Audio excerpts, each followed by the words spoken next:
territory and the authority to manipulate Central European affairs to Berlin. The rest of the story includes French devastation in the World Wars. But the American-forged security arrangements of the post-World War II era provided Paris with some interesting opportunities. Austria had been split off from Germany, and both had been parceled up and occupied. Italy was cast adrift. The British had gone home. The Iberians and Turks had skipped the war and were languishing under their own local authoritarian governments. The Russians loomed large, but rather than manipulate European events, they had drawn the Iron Curtain and were busy digesting Central and Eastern Europe. The only truly involved powers on the continent were the Low Countries of the Netherlands, Belgium, and Luxembourg, a trio that could not resist French power without considerable assistance, and there was no assistance to be found. And so the French launched the European integration process. I use quotes there because the initial goal very clearly was not to create a truly European system, but to band together countries that the French could dominate into a grouping that the French would dominate. The Low Countries were weak, Italy was a mess, Germany was divided, occupied in part by France, and its opinion was neither allowed nor issued. After over a century of coming in second or worse in the European game, France finally reigned supreme. For the next 2 generations, German industrial profits were funneled via the EU budget to fund French national and geopolitical goals. France was able to count upon Germany to back any position Paris wanted to stake out, and the 2 NEP heavyweights were able to impose French desires upon the rest of the Union. But the gravy train couldn't last forever. In time, the artificial circumstances of the Cold War ended. The Iron Curtain collapsed, and the Central European states joined the EU in the 2000s. All of them remembered what French security guarantees had meant in the run-up to World War II, and so were not willing to sign away their newfound independence to a French-dominated institution. Sweden and Finland, fiercely independent from decades of resisting the Soviets without the NATO umbrella, joined in 1995 and were not interested in being springboards for French ambition.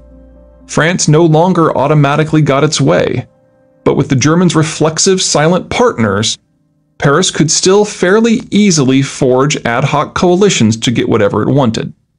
Then, in 2008, a process that had begun 20 years earlier culminated in disaster for Paris.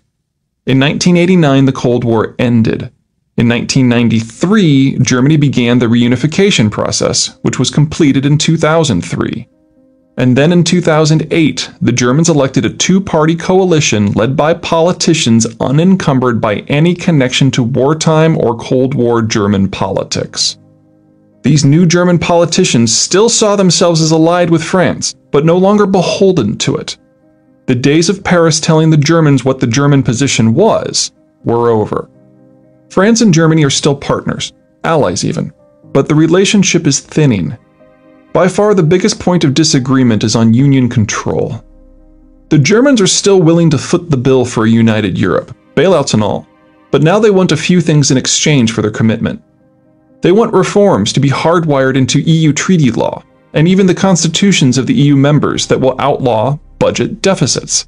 They want approval of national budgets to be the responsibility of EU institutions, institutions that are beholden to German norms. Collectively, these reforms would lock all of the European countries into how the Germans do things. And since many of the weaker states are weaker because of geography, they would become permanently servile to German supply chains and financial might. In essence, the Germans want to use German money to solidify German control of the European system. And the Germans have the gall to insist that France is not exempt. The French, in contrast, want to go back to how things were before 2008, back to the era of French exceptionalism and control. They want the Germans to keep paying to keep the EU afloat, but to do so without significant changes in how it operates, and certainly how France operates. They want budgetary control to remain at the national level and for deficit restrictions to remain somewhat loose. They want to keep getting financial transfers from Germany, even though France is one of the Union's richest members. In essence, they want to re-achieve what they once had, to use German money to support French control of the European system.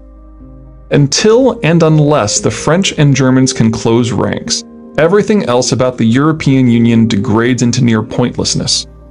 The EU hasn't enacted a meaningful foreign policy stance since the financial breakdown of 2007. Critical needs such as a banking union have been negotiated due to French insistence, but not armed with the money or authority required to make them functional due to German insistence. Bailouts have been awarded, as Berlin realizes they must, but the terms have been so constantly abrogated that the weaker countries, often due to French intervention, have been able to enjoy a revolving door of fresh credits. This furious running in place will last until the Franco-German relationship heals. The Franco-German disconnect would be bad enough if German money were sufficient to fix the European system, but it isn't. There are three routes a country can take to economic growth: consumption-led, export-led, and investment-led. Germany in the 2010s is very similar to the Germany of the late 19th century in that it is an investment and export-led system. Most German capital is poured into its industrial base and educational system, leaving little money in the hands of the people to spend. This was a wonderful model for the Germans in the 2000s. The unity of the Eurozone allowed all of the Europeans, and in particular Southern Europeans, to access German credit to finance the purchase of German goods. Also, Europe, and in particular Southern Europe, had a demographic hot-wired for mass consumption. But that was then. What is rapidly taking root in Europe is a near-perfect storm of economic challenges. The countries that face the most systemic financial pressure, Greece, Portugal, Spain, and Italy, are among the most rapidly aging European states. Of the danger states, only Spain still has a bulge in its population profile that is under 40, and even they are already in their late 30s. Consumption-led growth in Southern Europe is now largely impossible. For Germany and other heavily technocratic European states like Finland and the Netherlands, their development policy combined with a lack of young people means that a local consumption-driven model hasn't been possible for 20 years. And with no replacement generation growing into adulthood, such a model cannot be returned to within the next 30 years. Aggressive German exports limited industrial expansion across Southern Europe, meaning fewer local jobs for the few 20 and 30-somethings who remained. Southern Europe was never competitive with Germany in the first place. Now, with all of Southern Europe in the Eurozone, these countries cannot devalue their currencies to compete on cost.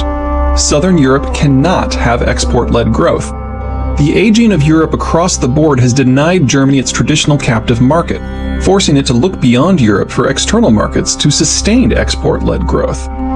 For Southern Europe, the only remaining option is investment-led growth, but the debt crisis prevents Southern European governments from raising the necessary funds themselves.